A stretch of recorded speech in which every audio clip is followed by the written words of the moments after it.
Good morning, everyone. We only have 35 minutes, so I'm going to start with introducing our panelists for today. First, we have Dörte. Dörte is the founder and creative director of the Lissome, which is an independent magazine from Berlin, focusing on circularity, and they want to inspire positive change and make hopeful futures tangible. Then next to Dörte is Ina. She is the co-founder and managing director of circular.fashion. And circular.fashion is driving circularity by product and system innovation. Ina and her team enable fashion companies to implement and scale circularity through software solutions and services for circular design. Then next we have Julius, who is the founder and managing director of Berlin-based brand Haderlump. And last but not least, we have Semora from Amsterdam, who is the commercial director of E.ON. And E.ON is a leading product digitalization platform enabling retail brands to create traceable, intelligent, and more valuable products. Welcome, everyone. Thank you. Thank you. So first of all, Ina, can you tell us what is CSR and what is CSR reporting? And can you briefly explain what it means? In circularity measures, yes. Right? Yeah, in the context as well of circularity. Thank you. So I think essentially, it's about every organization and company taking responsibility to integrate sustainability into the core business and like sharing authentically also about the progress of it. And I think when we look into circularity, we also have to see that a few years ago, this really had to be defined still. I think I still remember many organizations approaching us and wanting really to set targets on circularity and also sharing and reporting and really sharing stories also about how they're progressing and said, look, we have this amazing target for 2030. We want to have all our products being circular products. Can you help us get there? And I think this was a moment where we also realized many of those organizations didn't have yet a definition for it, as well as the whole industry didn't really have a definition for circularity as such. And so we urgently saw the need to fill this gap and developed a framework and criteria and indicators on what circularity actually means and how we can report on it, how we can bring this further. So we established the circular design criteria, and it's a holistic approach on like product and system level, where it's all about first taking safe inputs and recycled inputs into the system for the circular economy. Then also designing for future recyclability and creating products that have an endless value, that like material flows can endlessly flow, and designing for longevity as well. So really making desirable products that want to be kept for longer and by one user, by multiple users, through quality, designing for repairability, etc. And last but not least, the system level. So really have also a system that can capture this product through take-back systems, re-commerce services, partnerships with recycling. So yeah, facilitating all that. And I think that's the holistic approach that we need to take, and that can also create those authentic foundation to also speak about, report about, and tell stories about circularity. Yes. Julius, you are the founder of Haderlump. How realistic is all this for you as like a young brand? Hello, first of all. I hope this is good. It's a complex topic, and it really comes with certain challenges. But for us as a small brand, at least, this is where we really can wrap our mind around now, because we started and we are still doing everything with dead stock material and old textiles from Textilhafen, for instance, because this way we can make sure to really work with the most sustainable fabrics, at least, because we only do small production. Like the volume is still small enough for us to handle the dead stock situation and the clothes we find in Textilhafen. As we grow, those questions will put us into certain challenges, or will erase certain questions that we will then try to figure out. But for right now, for us, this topic is actually very, not convenient, but it really like fits our business model right now very well. Yes. Dörte, what does circularity mean to you? How far do you take it, and what is circular for you? It's a good question. I think at the Lissome, we have a slightly different approach. We work closely in collaborations with the fiber shed, for example. Like I've done project with the Southeast England and Southwest England fiber shed, and they have this model of soil-to-soil circularity. Mm-hmm. So their idea is really, how do you create garments that are grown like the natural resources through biodynamic agriculture, like nourishing the soil, and then processing the garment by not using chemicals. So by the end of the life of a garment, you can actually bring it back into the compost, and again, it like helps the health of the soil. So it's that is kind of probably the most comprehensive and holistic model that is out there right now. Mm-hmm. The idea that, you create a circle where everything you bring back to the earth nourishes it instead of poisons it. And how tangible is this right now for brands, do you think? Well, it depends. I mean, at the Lissome, we work with a lot of very small, slow fashion brands. Of course, a lot of them are not like large on scale, but I think they're pioneering and they're like trying. And I think also the fiber shed, it started over probably 15 years ago in Northern California, but now it's really spreading throughout the world. We have for a few years now, we have a fiber shed for Austria, Switzerland and Germany, the DACH organization. And it's building, it's growing, I think. And what I find interesting as well, the fiber shed always talks about we don't scale, we replicate. Mm-hmm. Maybe a question for all of you. Do you think it's still necessary to communicate about sustainability efforts? Or can we, as an end consumer, assume that brands and the governments are already doing as much as they can to be sustainable and circular? Who wants to answer? Yeah, I can go. I think it's both. I think there's still a lot of work to do. I think from a brand perspective, we're in movement.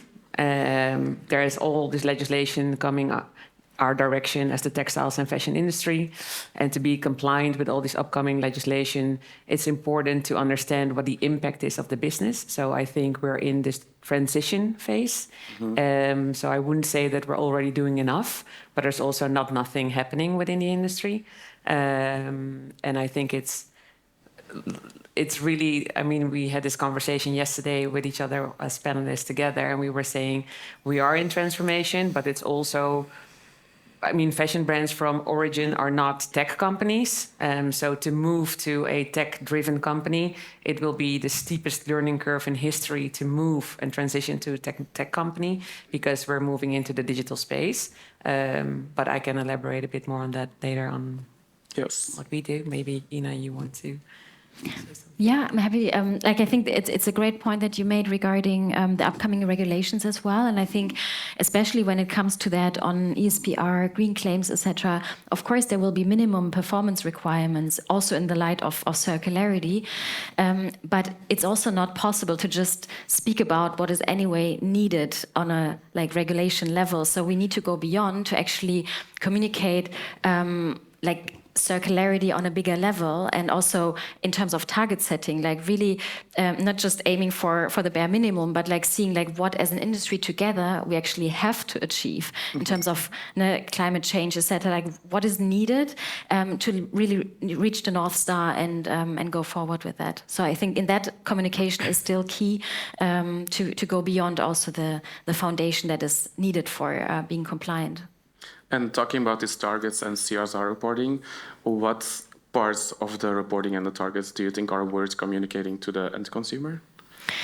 I think maybe it's important to see, of course, there are different levels of communication. There is on product communication, there is communication about the general journey of a brand, and I think that's, and strategy, etc. So I think that's really important that this goes hand in hand and that is actually lived and authentic in the brand. Then I think it's easy to communicate. If there is like a one-off like circular product, but without any context of like, where do we stand now?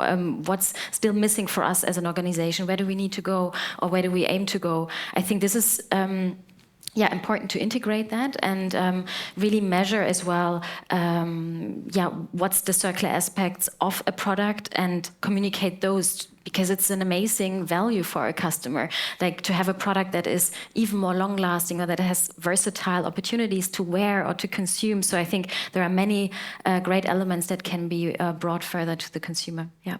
Yes. Dörte, I think when we talk about sustainability and communicating, a term that often comes up is greenwashing. Can you shortly explain what is greenwashing and what do you think we can do to avoid it? Oh, that's a big question. That's a big one, yes. Yeah. Okay, how do I define this? I mean, I would say greenwashing is making claims that you do something, like breaking down it to a very simple extent, that you're doing something that is sustainable for the world, like positive for the world, but when you actually break it down, it's not really. So you're kind of misleading the consumer. You're making them believe into a story, but actually the story doesn't hold true. I think that's what I would say very simply. And it's a very tricky business because I think today a lot of people don't really fully understand what's the whole supply chain behind fashion and what the impact of fashion is. It's like a complex thing. I mean, often I can't follow all the, big buzzwords and terminologies. So it can be very confusing for the consumer, I think. And I think that's why storytelling is also so important, that is authentic and based on real stories that are transparent and can be understood and followed. So it's mostly about being transparent and... Well, I believe so. I mean, I guess the larger the company, the harder. At the Lissome, we mainly work with small brands, and there we have the luxury to really talk with the brands, and they can tell us their stories. They can tell us exactly who they work with, what relationships they have, where they source their materials, where they process their materials. They really know their supply chain, and often because it's slow fashion, it's a short supply chain, it's a localized supply chain, and they visit their producers and they know them. Or often they're producers themselves because they're craftspeople, as well as designers. Yeah. Also, with the Lissome, you have been communicating about sustainability for many years. Did you see a change happening in how brands communicate about it? Yeah, I would say so. I mean, when I first started researching into sustainable fashion was around 2013, and back then I was working at Elle magazine at the time, and I think it was still something that wasn't really, it wasn't trending at all. It wasn't like a cool thing, and I think then it really developed, and all of a sudden, I remember when we launched our print magazine, our annual print magazine, in 2019, it really was becoming a buzzword. It's like we were operating in this space and often really having to explain to people why this is so aspirational and beautiful and wonderful. And all of a sudden it was out there. But then also greenwashing really peaked and everyone was claiming to do something amazing. Yeah, and I think now we are, again, greenwashing is being regulated. But I think also there's probably, how can I say, the last years were difficult, so I think now people are probably a little bit more tired. So do you think we can speak of a sustainability fatigue? I don't know if I would really call it sustainability fatigue. I just have the feeling the last years were really, really challenging for all of us. I have the feeling the following of, but first we learned about the man-made climate crisis, then we went through a pandemic, then the war in Ukraine, inflation, like now the war in Israel, it's like really heavy stuff we're dealing with. And I think it doesn't, I mean, we're humans, it doesn't leave us cold. So I feel at the moment when we talk about sustainability and only focus on restrictions, it just feels like too much for people. But I feel when we talk about sustainability in terms of like new visions and creating a more beautiful world and how that is possible, I think that's how we can capture people. Julius, do you, because Haderlump is a sustainable brand, I think I can say. Yeah. Do you notice, like, do people care about sustainability? What's your experience there? First of all, I think everybody knows that there's like two, like there's me and then Johan, and I didn't come from a fashion background. I like studied nonprofit management, and he was in his fashion studies when we both like said, let's do this together.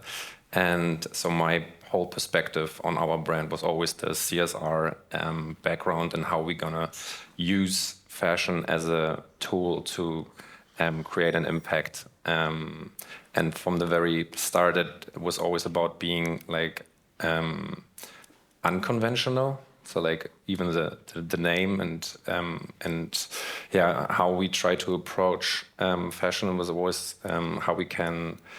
And connecting to what you said, I think sustainability is has been used so inflationary that for me it was also like a process. That was always my topic, how we can use it as a tool, and now I'm like also in dialogues with our customers, and it's and I wrote my master thesis about exactly that topic. I think I told you this yesterday as well, that sustainability is not the main factor when customers decide if they buy a product. That's what I have the feeling. It's really about the style of the brand image, the storytelling, and this was I basically just adapted it, that sustainability is basically a given. Like, and we are still in that target group. It's just a given, and for us. We are just like less focusing on that part of our story.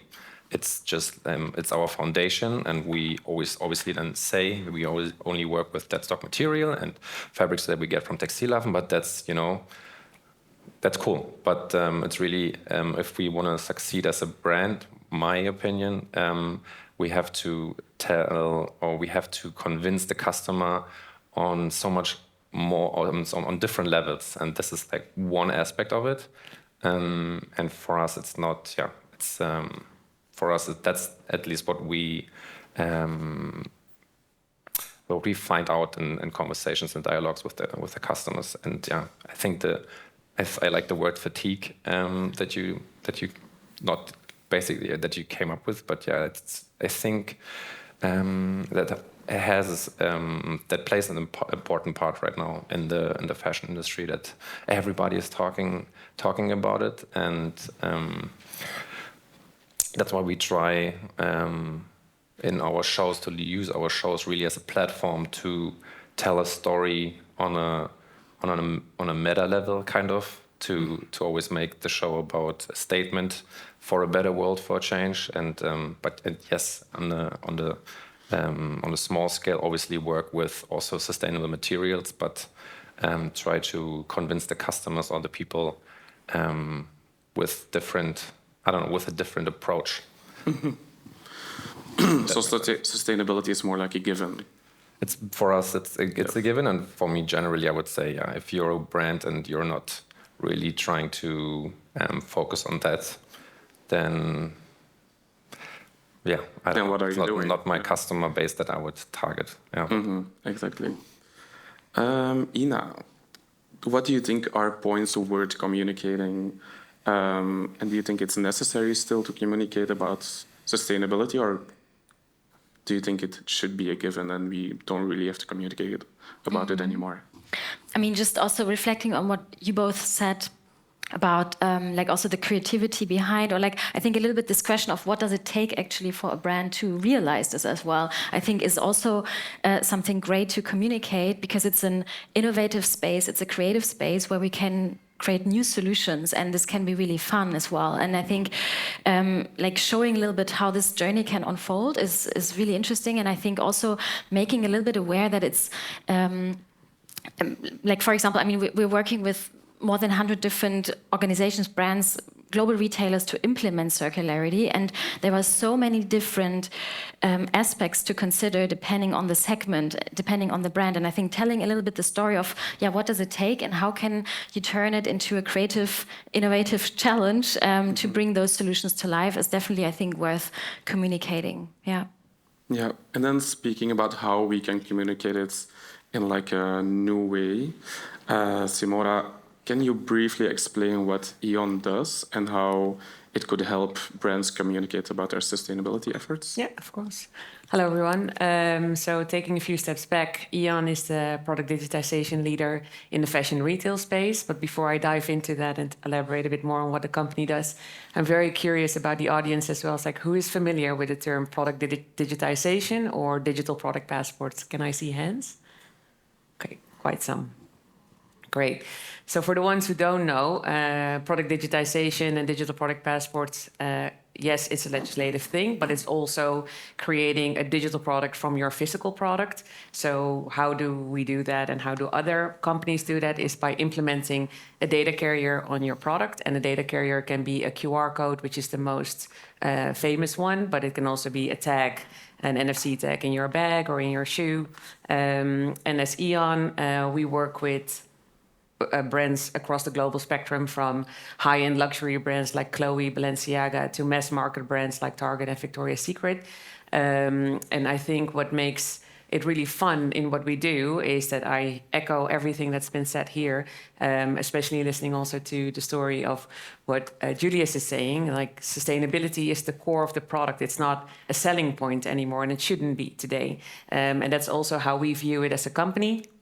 So we're really focusing on, okay, if all this legislation is coming our direction and we all have to move and shift towards this sustainable way of doing business, enabling circular business models, how can we make it more inspiring and more fun? And what opportunities does it unlock? And the things that we do, for example, what we do with Balenciaga, one of our customers, they were really thinking about, hey, if I am digitizing my product, is there a way for me to interact with my customer on a different level? So what did they do? They have one of their hoodies. In their hoodie, they implemented an NFC tag, and they started a collaboration, a unique collaboration with this band from the UK called Archive.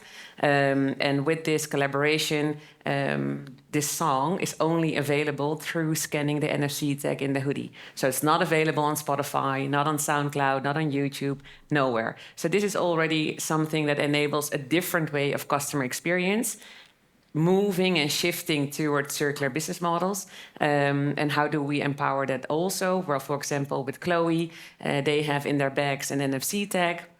Once you scan that tag, a screen opens up. It gives you the story of material sourcing. Where does my bag come from? How is it produced? All that type of information. But it also gives you the opportunity that if you're done with the bag, that you can resell it instantly. So you don't have to open up a different app.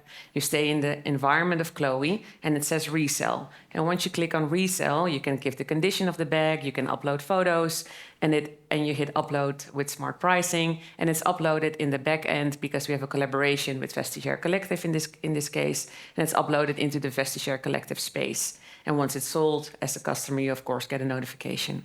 So as E.ON, we were working with these brands on all these type of innovative ideas. At the same time, we have a big partnership platform going on. It's called the E.ON Exchange. And within the E.ON Exchange, we work with parties varying from the entire value chain. So this can be material source parties to recycling and resale platforms, ensuring that we can support brands in their full value chain, from raw material to end of life.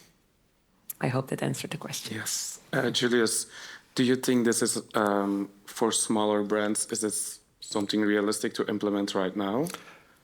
It's actually funny that we started off, like the very first thing that I wanted to implement is because I was inspired by the founder of Tomorrow Shoes, Tom Shoes, who basically invented this one-for-one business model. So for every product we sold, we planted a seedling in German reforestation products, and used to stitch the coordinates of that seedling on the clothes, and then again asked customers if that was a selling point that they were interested in, and turns out that's just like too much information with handcrafted in Berlin and only using that stock material, and then cool, a tree, but you know, and that was on a product cost level just like too much, because we didn't plant anywhere in the world but in Germany, and then it was like over €5 for a seedling, and that was already the price only the Deutsche Bahn would get actually because they plant 1,000 seedlings all of a sudden. But he liked the idea of it, so he already gave it for us on smaller products. And then we wanted to implement a chip at some point as well, because we got the Berlin Scholarship for that idea actually to implement an NFC tag to make it circular. I think there's also one German brand, I think Armed Angels did a capsule collection with that. So when the product is, when you're basically done wanting, to wear the shirt, you can scan the NFC tag and then send it back to a recycler. And then now back to your question, it's really hard for a small brand to implement that because there is an onboarding fee with, I think, any software platform that you're using. That's very high. And again, and then it doesn't really make sense. You can't just buy like 2 NFC tags for like the 2 t-shirts. So you scale up your volume already in order to participate in that circularity idea of it. And then, this is then fighting against our beliefs again. So, but obviously so maybe if there's an offer for smaller brands to participate in that idea, basically, with capsule collections of like, I don't know, maybe the first 50 to 100, because this is where small brands start. We are like trying to drop capsule collections on a really small scale to see if the customer interacts with the idea. But in order to participate in that, an onboarding fee of, I don't know, at least 5,000 to 10,000 euros is not really, it's a high risk. So yeah, I think this is a fair point. And can I respond to this? Yeah. I think it's super fair, because the whole thing of innovation started indeed with big platforms, tech platforms, implementing their tech business models also on smaller companies. There is this working group from the European Union that I know Ina's also part of, called Surpass. It's a project from the European Union that has 6 pilots running, showcasing the use of digital product passport or product digitization, making it available for all companies. So not only enterprise level companies who can actually afford it, but also how can we scale digital product passports and product digitization to make it adoptable also for smaller brands. So this is something that's being pushed from the European Union that also forces technology providers to come into this space to make it accessible for all type of brands. And maybe I can shortly add to that as well. I love that you brought up also the example of Armed Angels, because Circular Fashions actually is the solution provider for that one, like with the circularity idea. And I think it's exactly like what you both share, that we need solutions for like smaller and larger opportunities. And I mean, with our solution, Circularity ID, we're really focusing on the circular aspects and also finding and empowering digital product passport providers in enabling those circular services, and choosing actually the right partner for that as well, depending on what you want to unlock. Because I think there are so many different cases of brands that, there are, of course, certain e-commerce opportunities, certain repair services, and really defining what's actually the right pathway for a brand. And we're doing a collaborative project at the moment with 6 different brands from all sizes. So Snox is, for example, one of the smaller brands there, Otto Group, others that are really large, and so really implementing circularity ID, but also circular design and things for those different sizes. really shows also what are the differences, and also how, like in this pre-competitive space, a collaboration between smaller brands and larger brands can unlock also scaling circularity. So yeah. That's that would be an option. Interesting. We have like a few minutes left. I don't know if there's any questions from the audience. This is your moment. No? Yes? I think you have a mic. Thank you so much. I actually had a question for Semora, but maybe also for everyone else. I wanted to ask about the DPP, Digital Product Passport, and you mentioned about how the chip is the NFC tech. Yeah, exactly. It's implemented in Chloe bag, and there is a possibility to resell. But I wanted to ask, how is it from the luxury fashion industry perspective and from luxury brands on the perception of resale, and isn't it in a way that they don't want to go on the second-hand market, and how was the conversation with Chloe in this sense? Yeah, good question. Thank you for this. To be fair, E.ON started with high-end luxury brands, and the main driver and motivation was authentication, because there's a lot of products of high-end luxury brands on the black market. So for them to have validation on actual authentic brand items being sold and having the control of that is a huge opportunity for these brands as well. So that's why I think the majority of our clients today are high-end luxury brands, especially for this reason, to have at least an idea and a feeling on what's happening on the resale market and to be in control of their products. So they actually, I think last year at the Global Fashion Summit in Copenhagen, we launched this collaboration with Chloe and Vriesacker Collective on stage, which was very well received by the audience and of course the brand as well. And it emphasized the opportunity out there for brands, not only luxury brands, to collaborate with resale platforms. And I think also in the future, by enabling circular business models, there should be collaboration between resale platforms and brands to secure recycling, authentication, but also repairing services throughout the life cycles, as brands are being held responsible by legislation to take ownership of their full value chain until end of life.